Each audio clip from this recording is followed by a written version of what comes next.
We're back with another episode of the IBJJF podcast. Today I have Samir Chantre with me, and we are going to preview the 2022 World's No-Gi. This event starts this Thursday, December 8th, and concludes with the Black Belt Finals on Sunday, December 11th. Samir, thanks so much for being here again. Of course. Thank you. Thank you for having me. We got so many great competitors. We've got some veteran black belts, some competitors who've won this division before, this event before, and also some new black belts, some new competitors that we haven't seen competing at No-Gi Worlds at black belt. So what are some of your initial thoughts on this event, and what are you excited to watch? First of all, Nogi Worlds is always it's probably my favorite event of the year. I always like Nogi Worlds. It's just a great feeling being there and fighting the tournament, watching the tournament. A little bit different than Gi Worlds. Gi Worlds, of course, we have that the whole magic. Like I'll say, the whole magic of the Gi Worlds, just the tradition. But Nogi Worlds, some of the fights are just beyond exciting. Uh, the Nogi aspect of it, the speed, the scramble, and man, it's a world championship, so people want to get it. People want to, people go at it, and yeah, it's always exciting. We have some really good up and comers, seasoned competitors too, trying to keep their throne or get that throne back. So you'll be you'll be a super good tournament, and yeah, and I can't wait. Great. Let's start with some of the divisions. I thought we'd start with male lightweight. This one is really, really stacked. We got Josh Cisneros, who's moving up from Feather, Daniel Saylor from Atos, who's a new black belt, Fabio Caloy, Alexandre Molinario, Carlos Enrique, who's a new black belt, Lucas Valenti, Dante Leon, who's a 2019 world champion, DeAndre Corbet, who just won the Nogi Pans, and Kieran Kachuk. What are your overall thoughts on lightweight, and who do you see standing out among that group of competitors? All right, let's uh, predict a division like that. It's near impossible. Like just so many great competitors, so many guys that can literally pull the win. And yeah, I'll say Dante Leon. It's the only world champion in that division. Yep. So I'll put him as the favorite since he's there as the champion, probably number one seed. But I'll say, man, Josh Cisnero, he's a beast, and he can go there and win and be the champion there easily in that division.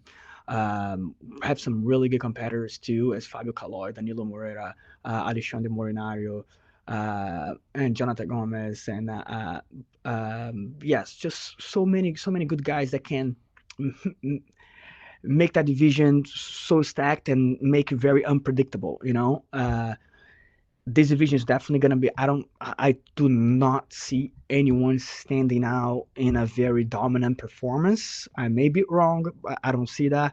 I do see that division very very hard fought.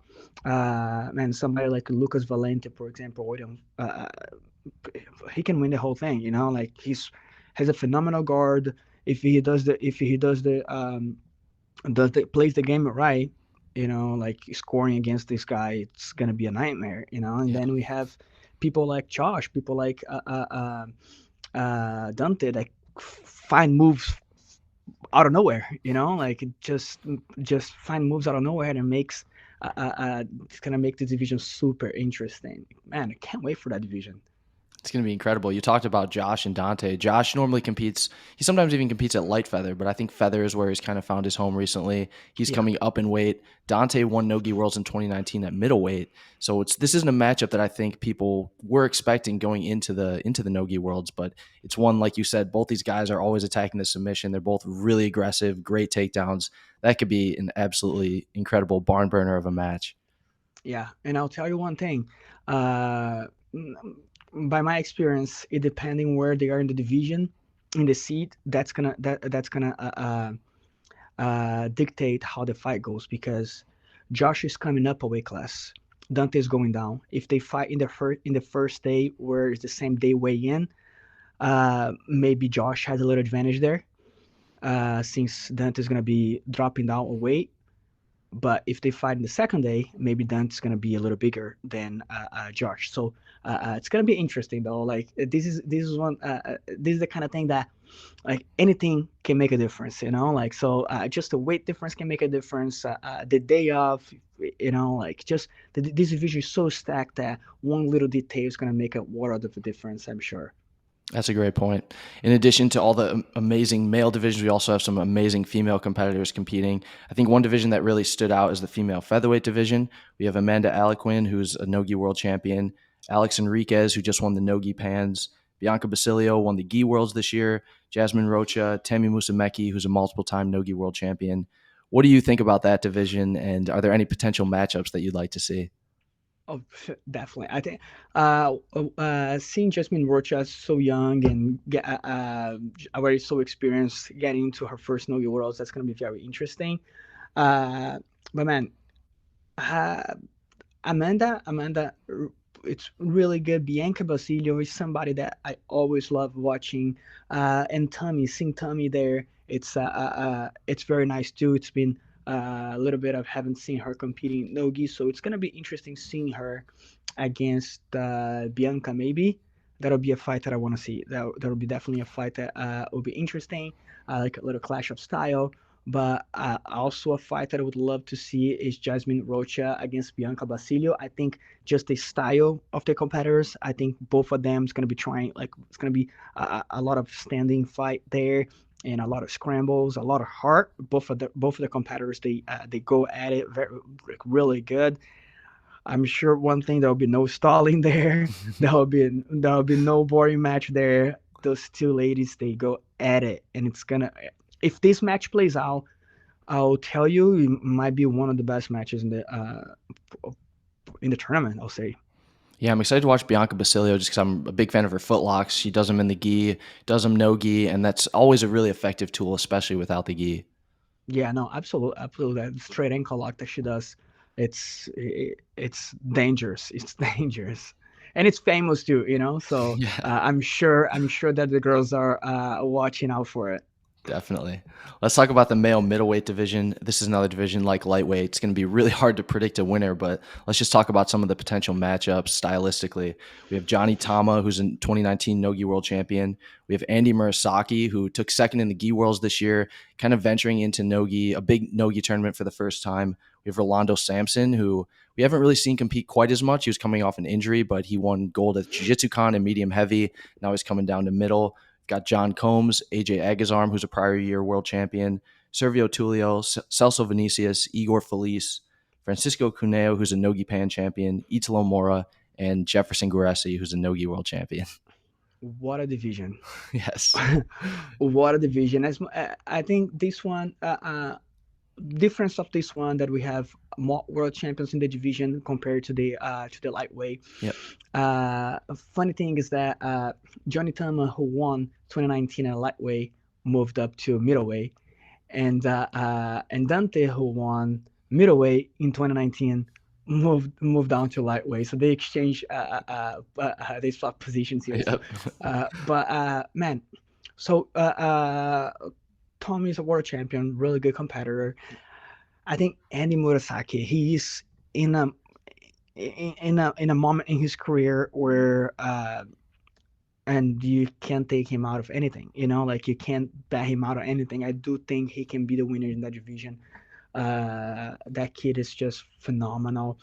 But then at the same time, you see other great competitors too. As AJ Agzam, he also won Nogi Worlds a few years back. Servo who is really tough too, really great competitor, and Celcinho, man, Celso Vinicius is. It's crazy to see the guy competing again, man. And like, I love watching competing. I used to see him competing. I was a blue belt. He was winning already world championships as a black belt. Always loved this to watch this guy competing. Super tough, Such a great super half guard. tough. Yeah, no, great half guard, and we know Guy, man. Like he goes at it, great guillotines. Yeah, it's just amazing to see him competing. Igor Nascimento, man, Igor Feliz, tough kid, tough competitor, goes at it. Always put on a show.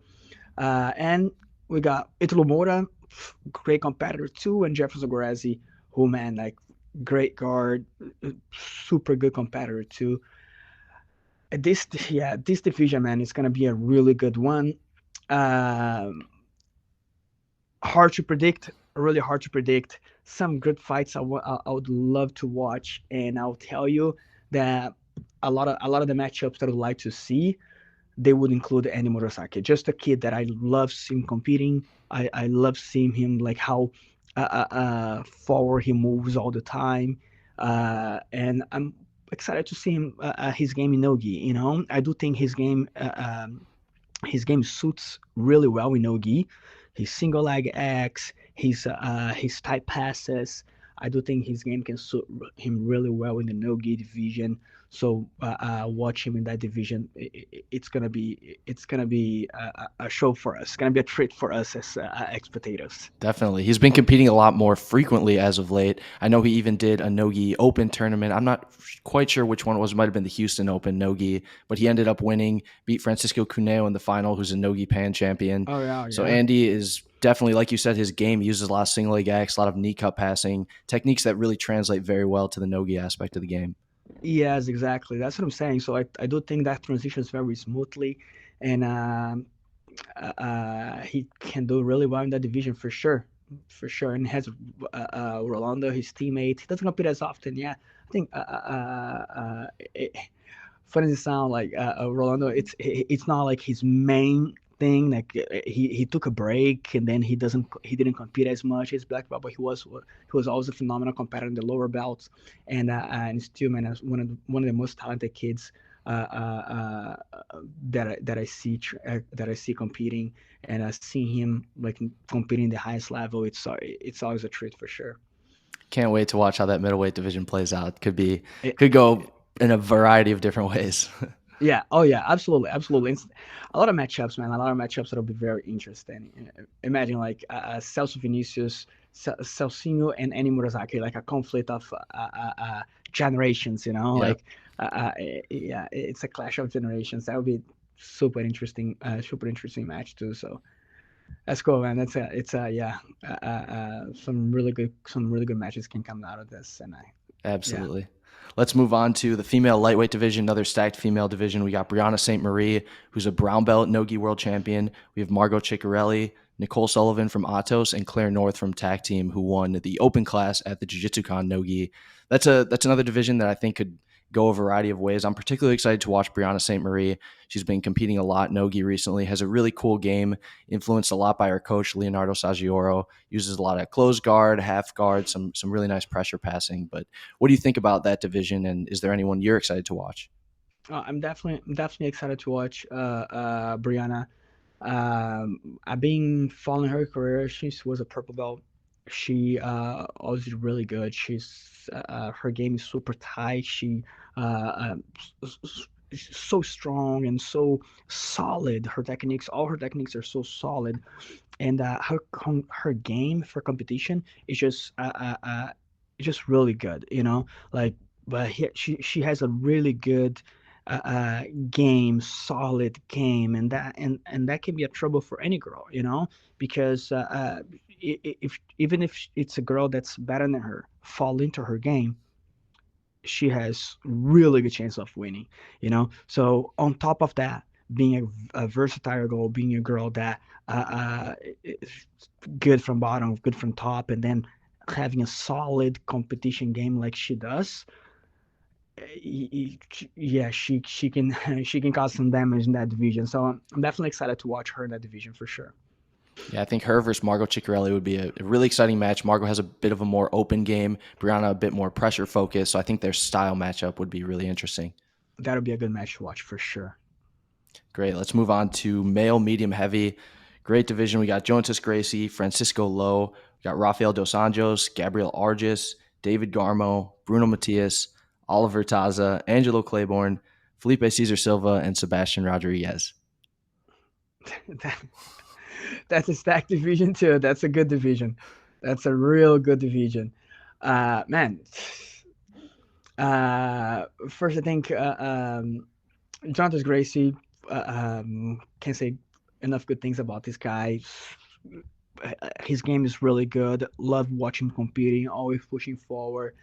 And Francisco Lo, it's a kid that came in showing the world what he's capable of. How long he's been a black belt for? 1, 2 He got years no, he got it this year after he won Brazilian Nationals at brown this belt. year. So Yeah, yeah. So very, very short amount of time. yeah, yeah, and man, has been already showing what he wants to do, what he Yes. wants to do in this division. Like, uh, um, so he's got, and he had a really good showing at Nogi Pants too. Yeah, he Some submitted really good Oliver matches. Taza with one of the best submissions of the year, and then he ended up Yeah, losing to Hibamar in a close match. Got third. which was the champion, Yep. right? Yep. So uh, definitely a guy that I want to watch. I'm keeping my eyes on. Gabriel Arges, man, this guy needs no introduction. uh, uh, Amazing competitor, world champion. Uh, definitely excited to watch him. Uh, Guillotines, his knee bars are amazing. So he has a very exciting game. I love watching him compete always since he was collar belt. So some really good competitors here. Oliver Taza, even though he got submitted at no give hands, man, his game's really good. Like watching him compete. His guard, his leg lock game's also really strong. Philip Cesar, also really good competitor. Some really good knee bars too. Uh, and all right. So matchup I want to watch. Let's see. Would love to watch Francisco Lo and Gabriel Arges. That's a great That'll one. that'll be a good one. That'll be a good one. Jonathan Gracie too. Let's see, Jonathan Gracie with Gabriel Arges would be a good one too. With Sebastian Rodriguez, Guy Pence champion, that'll be a good one too. A lot of really good fights can coming out of this. Oliver Taza and Gabriel Arges. Man, that's a really good division. That's a really good division. Uh, some really good matchups. And again, uh, it's gonna be a good one for a matchmaker. That'll be a good Yeah. one for a matchmaker. I'd love to watch a bunch of matches here. Yeah, so many great matchups at medium heavy, and hopefully maybe even some of those guys will jump into the open class. Oh yeah, yeah, that's true. That's true. Who Oliver Taza often does Yeah, he some actually open took classes. second at the Nogi Europeans, lost to Adam Wardzinski in the final recently, so had a All great right. performance there as well. Yeah, as a middleweight to make it all the way to the finals, that's definitely something. Yeah, that kid has a really good game, and a lot of the things that he does, um, he's able to kind of take away a little bit of the weight difference, in the technical aspect of it. So yeah, I'm excited to watch this division, man, and some of those guys going to the mix into the with the big boys. That'll be interesting. Yeah, let's move on and talk about some potential open class competitors. So we can start with the females. We have Elizabeth Clay, who's competing at middleweight this year. She almost always does the open class. Melissa Stricker, who's a gi world champion. Amy Campo, who got second at the Worlds in the gi this year. Andressa Sintra, who's a gi world champion. She's competing at heavyweight this year. Eleftheria Christodoulou, she won the Nogi European open class. She's a great competitor. Talita Silva, Luciana Mota, and Fernanda Mazzelli are some potential names that I kind of picked out from the brackets that I could see jumping into the open. Is there anyone else that you think could potentially jump in, or is there any names out of those that I listed that you think would do really well in the open class? Uh, I'm sure. I'm sure. There'll be some really good matches in there. I do think those competitors are going there. Some really good matches, some really tough matches here. I see one is standing out with Elizabeth Clay. I see Elizabeth Clay standing out. She won Pan Am's open class, Pan Nogi open class. Last year she took second and Nogi Worlds open class. She won Nogi Worlds her division. She won Pans Gi and uh, her rate and open class this Yep. year. So I do see as far as results, she has been super consistent, always on the top there. I do see she's standing out. Her game stands out really well in the no gi. Her footlocks, heel hooks, and knee bars. Uh, she's not gonna have her easy time. She's definitely not gonna have an easy time. She has some really good competitors. One competitor that I would love to see in the open class is Brianna. Yeah. Although she's lightweight, it'll be fun to watch her. Like I said, any competitor, uh, any fight for her that falls into her game, I do think she can do really well. So uh, the weight she can eliminate that factor if she brings her the fights to her game. So that'll be a good one. And another one that man I'd love to see uh, in that it's Amy Campbell. Amy Yeah. Campbell has been on a roll. She is trouble. She is amazing. She is amazing. Like I said, as far as results, I do see Elizabeth Clay as a top contender there as in the past results. But Amy Campbell, man, like um, beating that girl, it's going to be a really tough task for any of these ladies here. I think she can be the favorite as far as how she has been doing. Another one that's someone that you can't take your eyes off when she's fighting is Andressa Sintra. Super tough, super consistent, three-time world champion. Uh, she's definitely, if she jumps into the open class, she's definitely gonna be in the mix there. Moved up to heavyweight. We usually see her in the middleweight division, right? Hmm. And she's in the heavyweight. That might be a good sign that we may see her in the open, which is gonna make things really interesting. She has a good match too here. Her I believe it was the finals of the Guild Worlds this year, which was Yep. Talita and Andressa was the finals of the middleweight, if I'm not mistaken, Hmm. for Gi. So they're both in the same weight class here. So it's gonna be interesting to see that rematch plays out in the no Gi now. So it's gonna be interesting there. Yeah. So I think these three competitors it stands out a lot. I'll say Amy Campbell, man. Like anyone with her will be a match that I would love to see. Maybe Elizabeth and Amy Campbell. That'll be a really good Yeah. one. That'll be a really Definitely. good one. Yeah, you talked a bit about Elizabeth. She won Nogi Pans this year, weight and open class, all submissions. And she actually did the same thing last year. So she's got a lot of momentum coming into the event. Yeah, and Nogi World, she did the same thing. She lost in the finals. So she won her weight class. She won all the matches up to the finals, and she lost the finals. So combining a bunch of tournaments, she has one lost. So she's definitely on a roll there. She definitely is one of the favorites, and I would love to see that match with Amy Campbell. I think that's a good match. I've seen it before. That match playing out, really good match. So I would love to see that again. I would love to see that match again. Me too. That would be a great one. Let's talk about the male open class. Tons of potential for great matchups here too. We got Victor Hugo, who's in it ultra heavy. He's a Nogi world champion, Nogi open class world champion 2019. We got Roberto Cyborg, Roosevelt Souza, Adam Wardzinski, who's up at super heavy. We got Enrique Saccone, who's a Nogi Pan open class champion. Devontae Johnson, who's a Nogi world champion. Elder Cruz, who's a brown belt gi world champion and an amazing competitor without the gi. Andre Porfirio and Pedro Hosha, who just won the Nogi Pans in the heavyweight division. Great potential matchups there, too. I'm sure there's going to be a lot of other competitors from other divisions who jump into the open class as well. But out of those names, is there anyone who stands out or anyone who you think has a great chance of winning it? Uh, Probably more yes, than one guy. exactly. That's what I was going to say. I was like, man, yeah, some really good competitors, some really exciting competitors here. We got Wagner Rocha too in the Yep. mix.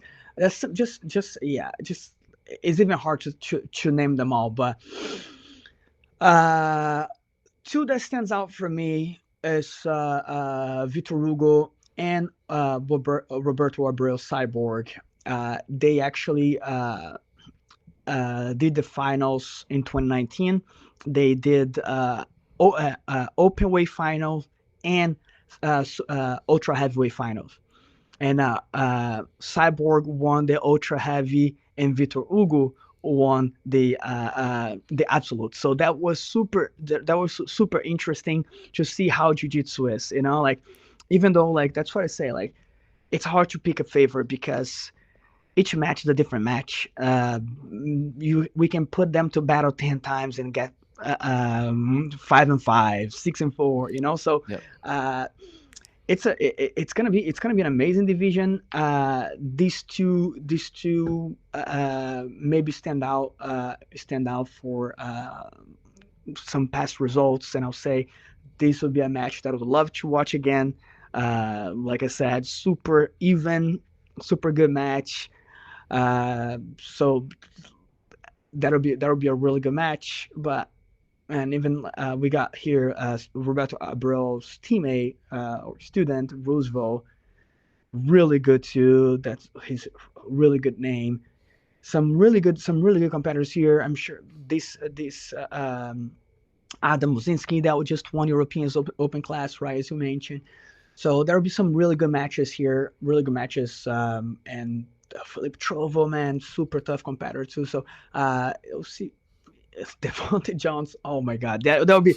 I just hope all these guys sign up. I Yeah. just hope all these guys sign up so we can watch a fire open class division. And yeah, and like I said, super hard to pick favorites, but I'll stay with Vitor Hugo and Roberto Cyborg in the finals, and can't predict the finals. Can't predict the result of this one. They gave me two fights and one each of them. So that'll be a good one. I'd love to watch this match again. It's so cool because there's so many different competitors with completely different styles that could potentially sign up. You got Cyborg, who's got such great takedowns, great top control. Victor Hugo's really great with his guard, super flexible, has a guard like a featherweight or a lightweight. Roosevelt Souza has the amazing footlocks. Adam Wardzinski with the butterfly guard and incredible sweeps and control on top. The possibilities for the matchups stylistically is really incredible. Yeah, and one detail makes a lot of difference. Like one detail makes a lot of difference. Like like some of these guys, you make one mistake, like Adam Mozinski. If you fall into his butterfly and you get swept, like that guy has an ability to sweep you and land in a position where you just can't move. Yeah. Once he sweeps you and land that position that he wants to, he passes him out, and then all of a sudden you were 9 points behind. So it's just yeah. So it's gonna be a really good division. I hope they all sign up, and man, can't wait. Yeah, so we covered some of the divisions today, but in reality, every single division at Black Belt is going to be incredibly exciting, has amazing competitors in it. Was there anything we didn't talk about that you wanted to touch on before we wrap it up? No, that's it. That's it. Yeah, can't wait for those divisions. Like I said, I just hope all these guys that we watch here, like they sign up for the Open. Same with the ladies.